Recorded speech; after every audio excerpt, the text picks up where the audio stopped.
Okay, ನಾನು ನಿಮ್ಮ ದೂತ Sameer M D ಮಾತಾಡ್ತಾ ಇದ್ದೀನಿ. ಅಟ್ ಪ್ರೆಸೆಂಟ್ ನನ್ನ ಸಿಚುವೇಶನ್ ತುಂಬಾ ವರ್ಸ್ಟ್ ಆಗಿದೆ ಅಂತಾನೆ ಅನ್ಕೊಳ್ಳಿ. ಯಾಕಂತಂದ್ರೆ ನನ್ ಮೇಲೆ ಈಗ ಆಲ್ರೆಡಿ ಪೊಲೀಸ್ ನೋಟಿಸ್ ಬಂದಿದೆ. ಸುಮಾರು 10:45 ಪೊಲೀಸ್ ಅವ್ರು ಬಂದು ನೋಟಿಸ್ ಕೊಟ್ಟು ಹೋಗಿದಾರೆ.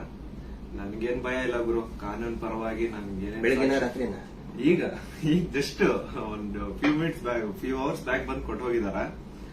ಅಂಡ್ ನನ್ಗೇನ್ ಭಯ ಇಲ್ಲ, ನನ್ನ ಹತ್ರ ಎಲ್ಲಾ ಸಾಕ್ಷಿ ಇದೆ. ನಾನು ಏನ್ ವಿಡಿಯೋ ಮಾಡಿದೀನಿ, ಯಾವ್ಯಾವ ಕೇಸ್ ಬಗ್ಗೆ ಎಲ್ಲ ಮಾತಾಡಿದೀನಿ, ಪ್ರತಿಯೊಂದಕ್ಕೂ ನನ್ನ ಹತ್ರ ಸಾಕ್ಷಿ ಇದೆ. ನಾನು ವಿಡಿಯೋದಲ್ಲಂತ ಒಂದು ಅಷ್ಟು ಕ್ಲಿಯರ್ ಆಗಿ ತೋರ್ಸಕ್ಕಾಗಿಲ್ಲ, ಬಟ್ ಕಾನೂನು ಮುಂದೆ ನಾನು ಪ್ರತಿಯೊಂದನ್ನ ಇಡ್ಲಿಕ್ಕೆ ರೆಡಿ ಆಗಿದ್ದೀನಿ. ನನಗೆ ಕಾನೂನು ಮೇಲೆ ತುಂಬಾ ಗೌರವ ಇದೆ, ತೊಂದರೆ ಇಲ್ಲ ಅದ್ರ ಬಗ್ಗೆ. ಅಂಡ್ ತೊಂದರೆ ಎಲ್ಲ ಆಗ್ತಿದೆ ಅಂತಂದ್ರೆ, ಈಗ ನಾನು ಬೀಯಿಂಗ್ ಎ ಮುಸ್ಲಿಂ ಗಾಯ್ ಈ ಒಂದು ವಿಷಯದ ಬಗ್ಗೆ ಮಾತಾಡಿದ್ರೆ ತಪ್ಪಾಗ್ಬಿಡಿದೆ ಅನ್ನೋದ್ ರೀತಿ ಆ ತರ ಪೋರ್ಟ್ರೇಟ್ ಮಾಡ್ತಿದ್ದಾರೆ. ನೀನು ಹಿಂದೂ ದೇವಸ್ಥಾನನ ಅವಮಾನ ಮಾಡ್ಬಿಟ್ಟೆ, ಈ ಹಿಂದೂ ಹುಡುಗಿ ಬಗ್ಗೆ ನಿಂಗೆ ಆಗ್ಬೇಕು, ನಿಮ್ ಸಮಾಜದ ನೀನ್ ನೋಡ್ಕೋ. ಗುರು, ಹಿಂದೂ ಮುಸ್ಲಿಂ ಅನ್ನೋದು ಬಿಡು, ಈಗ ನ್ಯಾಯದ ಬಗ್ಗೆ ಮಾತಾಡೋಣ. ಹಿಂದೂ ಹುಡುಗಿ ಆಗಿದ್ರೇನು ಮುಸ್ಲಿಂ ಹುಡುಗಿ ಆಗಿದ್ರೇನು ಅನ್ಯಾಯ ಆಗಿದೆ ತಾನೆ. ಅನ್ಯಾಯದ ವಿರುದ್ಧ ಧ್ವನಿ ಎತ್ತದೆ ಧರ್ಮ. ಅಂಡ್ ಅದನ್ನೇ ನಾನು ಪಾಲಿಸ್ತಾ ಬಂದಿರೋದು. ಅಂಡ್ ಏನದು ಟ್ರೋಲ್ ಪೇಜಸ್ ಅಲ್ಲೆಲ್ಲ ನೀವು ಹಾಕೊಂಡಿದಿರಲ್ಲ, ಇವ್ನ್ ಹಿಂದೂ ವಿರೋಧಿ ಮುಸ್ಲಿಂ ಬರೀ ಹಿಂದೂ ಅಗೇನ್ಸ್ಟ್ ಮಾಡ್ತಿರ್ತಾನೆ ವಿಡಿಯೋಸ್ ಅದಿದ ಅಂತ. ಅವ್ರಿಗೆಲ್ಲ ಒಂದೇ ಮಾತು ಹೇಳ್ತೀನಿ, ಸಮೀರ್ ಎಂ ಡಿ ಅಂತ ನನ್ನ ಇನ್ನೊಂದು ಚಾನಲ್ ಇದೆ, ಅರೌಂಡ್ 270K ಸಬ್ಸ್ಕ್ರೈಬರ್ಸ್ ಇದಾರೆ. ಅಲ್ಲಿ ನಾಟ್ ಸೋ ನಾರ್ಮಲ್ ಅಂತ ಹೇಳ್ಬಿಟ್ಟು ನಾನೊಂದು ಸೀರೀಸ್ ಸ್ಟಾರ್ಟ್ ಮಾಡಿದ್ದೆ. ಅದರಲ್ಲಿ ಫಸ್ಟ್ ವಿಡಿಯೋ ನಾನು ಹೋಗಿ ಮಾಡಿದ್ದೆ ತುಮಕೂರಲ್ಲಿರುವಂತಹ ಸಿದ್ದೇಶ್ವರ ಸ್ವಾಮಿ ಬೆಟ್ಟದ ಬೆಲೆ. ಅಲ್ಲಿ ಹೋಗಿ ಸಿದ್ದೇಶ್ವರ ಸ್ವಾಮಿ ಮುಂದೆ ಕೈ ಜೋಡಿಸಿದ್ದು ಈ ಒಂದು ಮುಸ್ಲಿಂ ಮಗಾನೆ. ಅದಾದ್ಮೇಲೆ ತುಮಕೂರಲ್ಲಿರುವಂತಹ ಸಿದ್ದರ ಬೆಟ್ಟಕ್ಕೆ ಹೋಗಿ ಅಲ್ಲಿರುವಂತಹ ಸಿದ್ದೇಶ್ವರ ಸ್ವಾಮಿ ಮುಂದೆ ಕೈ ಜೋಡಿಸಿ ಪ್ರಾರ್ಥನೆ ಮಾಡಿದ್ದು ಈ ನಿಮ್ಮ ಮುಸ್ಲಿಂ ಹುಡುಗಾನೆ. ಅಶ್ವತ್ಥಾಮ ಬಗ್ಗೆ, ಮಹಾಭಾರತದ ಕಥೆಗಳ ಬಗ್ಗೆ ವಿಡಿಯೋ ಮಾಡಿದ್ದು ಈ ಒಂದು ಮುಸ್ಲಿಂ ಹುಡುಗಾನೆ. ಬಾರ್ಬರಿಕು ಅಶ್ವತ್ಥಾಮದಲ್ಲಿದ್ದಂತಹ ಇನ್ಫೇಮಸ್ ಕ್ಯಾರೆಕ್ಟರ್ ಅವ್ರ ಬಗ್ಗೆನೂ ನಮ್ ಕನ್ನಡಿಗರಿಗೆ ತಿಳಿಸ್ಕೊಟ್ಟಿದ್ದು ಈ ಒಂದು ಮುಸ್ಲಿಂ ಹುಡುಗಾನೆ. ಸೊ ಇಲ್ಲಿ ಜಾತಿ ಧರ್ಮ ಅನ್ನೋದು ಬೇಡ, ಆಯ್ತಾ? ಅಶ್ವತ್ಥಾಮ ಬಗ್ಗೆ ಓದಿದ್ರೆ ಸರ್ ಎಲ್ಲ ಅಲ್ಲಿ ವಿಡಿಯೋ ನೋಡಿ ಸರ್. ನಾನು ಇಂತ ಡೀಟೇಲ್ ಬಿಟ್ಟಿಲ್ಲ ಅಂತೇನಿಲ್ಲ ಸರ್, ಎಲ್ಲದನ್ನೂ ಹೇಳಿ. ಮಹಾಭಾರತದ ಕುರುಕ್ಷೇತ್ರ ಯುದ್ಧದಲ್ಲಿ ಕೌರವರ ಪರವಾಗಿ ಹೋರಾಡಿದವರು ದ್ರೋಣಾಚಾರ್ಯನ ಮಗ.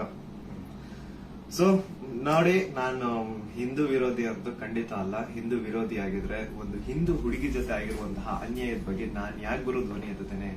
ನ್ಯಾಯದ ಬಗ್ಗೆ ಮಾತಾಡೋಣ ಅಷ್ಟೇ, ಅದೇ ನಮ್ ಧರ್ಮ. ಅಂಡ್ ಕೇಸ್ ಡೀಟೇಲ್ಸ್ ಎಲ್ಲ ಈಗ ಗಿರೀಶ್ ಸರ್ ನಿಮ್ಗೆ ಹೇಳ್ತಾರೆ, ನನ್ನ ಮೇಲೆ ಏನ್ ಕೇಸ್ ಆಗಿದೆ ಅದ್ರ ಬಗ್ಗೆ ಏನು ಅಂತ ಗಿರೀಶ್ ಸರ್ ನಿಮ್ಗೆ ಅಪ್ಡೇಟ್ ಕೊಡ್ತಾರೆ. ಬಟ್ ಅದಕ್ಕೂ ಮುಂಚೆ I really want to thank you team ತ್ರಿಪುರಟಿ.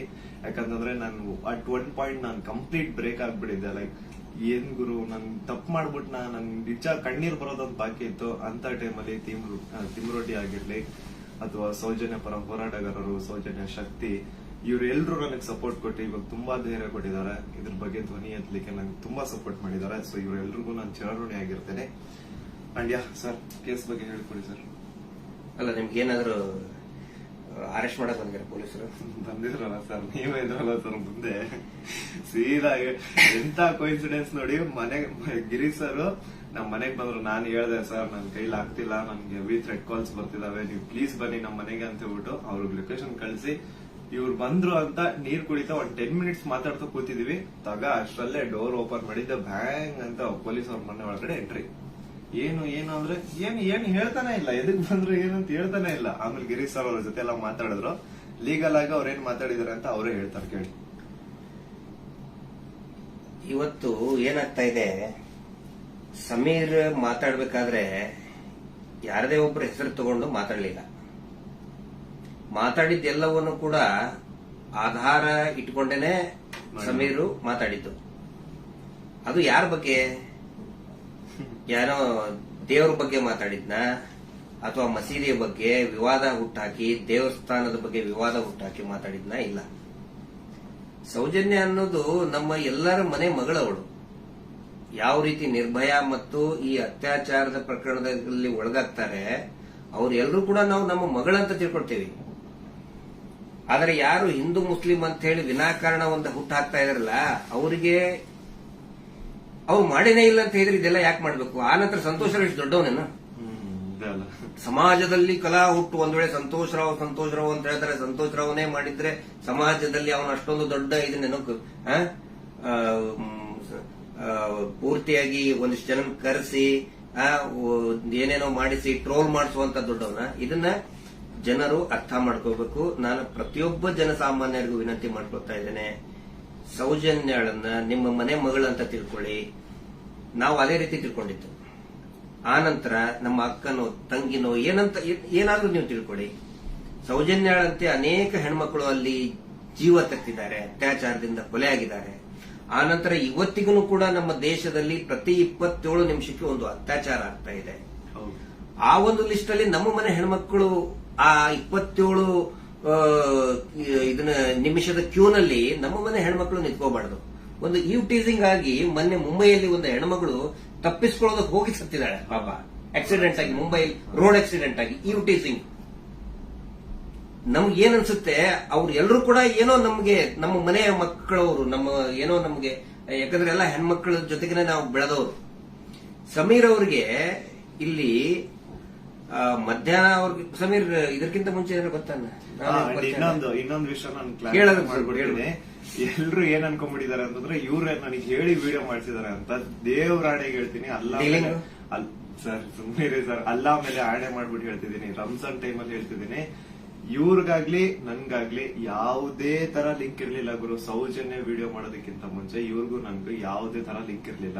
Soujanya video ಯಾವಾಗ 1 ಮಿಲಿಯನ್ ಕ್ರಾಸ್ ಮಾಡ್ತೋ ನನ್ನ ಕೈ ಕಾಲ್ ನಡಗಕ್ ಸ್ಟಾರ್ಟ್ ಆಗ್ಬಿಡ್ತು. ಯಾಕಂತಂದ್ರೆ ಡೆತ್ ಕಾಲ್ಸ್ ಬರ್ತಾನೆ ಇದಾವೆ.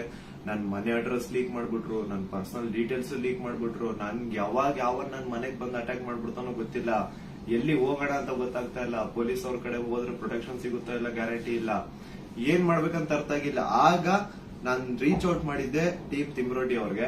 ಸರ್ ನನ್ಗೆ ಈ ತರ ಆಗ್ತಿದೆ, ಪ್ಲೀಸ್ ನಿಮ್ ಕಡೆ ಸಪೋರ್ಟ್ ಬೇಕು, ನಂಗೆ ಸಪೋರ್ಟ್ ಮಾಡಿ ಅಂತ ಕೇಳಿದ ತಕ್ಷಣ ಇಮ್ಮಿಡಿಯೇಟ್ಲಿ ಅವ್ರು ನನ್ನ ನಂಬರ್ನ ತಗೊಂಡು ನನಗೆ ಕಾಲ್ ಮಾಡಿ ನಿಮ್ ಜೊತೆಗೆ ನಾವ್ ಇದೀವಿ ಅಂತ ಧೈರ್ಯ ಕೊಟ್ರು. ಅಂಡ್ ಅರೌಂಡ್ ನನ್ ಮೇಲೆ ಪೊಲೀಸ್ ನೋಟಿಸ್ ಆಗಿದ್ರು ಸ್ಟಿಲ್ ಇವರೇ ನನ್ಗೊಬ್ಬ ಅಡ್ವೊಕೇಟ್ ನ ಹುಡುಕಿ ನಾವು ನಿಮ್ ಜೊತೆಗಿದೀವಿ, ನೀವ್ ತಲೆನೇ ಕೆಡ್ಸ್ಕೋಬೇಡಿ ಅಂತ. ಈಗ ನೋಡಿ ಅರೌಂಡ್ ಮಿಡ್ ನೈಟ್ 1 ಆಗ್ತಿದೆ, ಅಡ್ವೊಕೇಟ್ ಅವ್ರ ಆಫೀಸಲ್ಲಿ ಕೂತಿದೀವಿ. ಸೊ ಯಾ ಸಾಹಸ ಪಟ್ರು ನನ್ನ ಅರೆಸ್ಟ್ ಮಾಡ್ಲಿಕ್ಕೆ. ಅಲ್ಲ, ಸಮೀರ್ ಮಾತಾಡಿದ್ದು ನೂರಾರು ಜನ ಸೌಜನ್ಯ ಹೋರಾಟಗಾರರು ಏನ್ ಕೇಳ್ತಾ ಇದ್ದಾರೆ ಮತ್ತು ಜನಸಾಮಾನ್ಯರು ಹೋರಾಟದ ಜೊತೆಗೆ ಗುರುತಿಸಿಕೊಳ್ಳದೇನೆ ಅನೇಕ ಜನಸಾಮಾನ್ಯರಿಗೆ ಒಂದು ಹಂಬಲ ಇದೆ, ನ್ಯಾಯದ ಹಂಬಲ. ಅದೇ ಮಾತನ್ನೇ ಸಮೀರ್ ಮಾತಾಡಿದ್ದು. ಅವ್ರನ್ನ ಅರೆಸ್ಟ್ ಮಾಡೋದಕ್ಕೆ ಬಳ್ಳಾರಿಯಿಂದ ಬಂದಿದ್ದಾರೆ ಇವತ್ತು. ಅರೆಸ್ಟ್ ಮಾಡ್ಕೊಂಡು ಹೋಗ್ತೀವಿ ಅಂತ ಹೇಳಿ. ಆದ್ರೆ ನಾವು ಕನ್ವಿನ್ಸ್ ಮಾಡಿದ್ವಿ ಬಳ್ಳಾರಿಯ SP ಅವರಿಗೆ ಮತ್ತು ಬಳ್ಳಾರಿಯ ಕೌಲ್ ಬಜಾರ್ ಠಾಣಾಧಿಕಾರಿಗಳಿಗೆ, ಆನಂತರ ಬೆಂಗಳೂರು ಗ್ರಾಮಾಂತರ SP ಸಾಹೇಬರಿಗೆ ಮತ್ತು ಇಲ್ಲಿಯಂತ ಸ್ಥಳೀಯ ಪೊಲೀಸ್ ಅಧಿಕಾರಿಗಳಿಗೆ, ಬೆಂಗಳೂರು ಶಹರದ ಯಾವುದು ಅವಲಹಳ್ಳಿಯ ಅಧಿಕಾರಿಗಳಿಗೆ ನಾವು ಕನ್ವಿನ್ಸ್ ಮಾಡಿ ಹೇಳಿದ್ವಿ. ಆಮೇಲೆ ಅವರು ಕನ್ವಿನ್ಸ್ ಆಗಿದ್ದಾರೆ. ಹಿಂಗಾಗಿ ನಾವು ಅವರಿಗೆ ಧನ್ಯವಾದಗಳನ್ನು ಕೂಡ ಹೇಳ್ತೇವೆ. ಯಾಕಂದ್ರೆ ನಾವು ಕರೆಕ್ಟ್ ಆಗಿ ಎಕ್ಸ್ಪ್ಲೇನ್ ಮಾಡಿದೀವಿ. ಯಾವ ಕಾರಣಕ್ಕೂ ಕೂಡ ನಾವು ತನಿಖೆಯಿಂದ ತಪ್ಪಿಸ್ಕೊಳ್ಳುವಂತ ಮಾತೇ ಇಲ್ಲ. ಯಾಕಂದ್ರೆ ಇಲ್ಲಿ ಯಾರು ಕಳ್ಳ